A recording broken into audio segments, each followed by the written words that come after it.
Watermelon sorbet is the perfect chilled treat to eat on those hot summer days.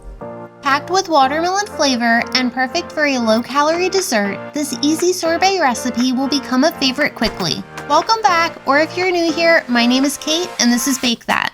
Carefully cut a ripe seedless watermelon into pieces.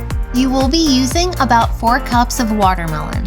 Add the cut up pieces of watermelon to a baking tray, leaving enough space in between so they do not stick together.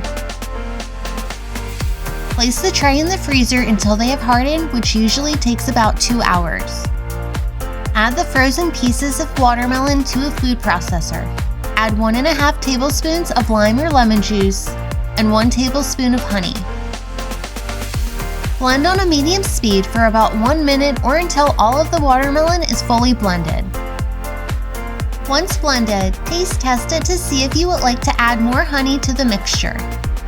Add the watermelon mixture to a 9 by 5 inch live pan and place in the freezer for about 2 to 4 hours or until it has hardened but still soft enough to scoop. This watermelon sorbet is a great dessert option for low-calorie or dairy-free diets and is healthy too. Check out another great recipe to beat the heat like this vanilla ice cream recipe in the link above or in the video description below. Thank you so much for watching. Come back next week to bake more good things.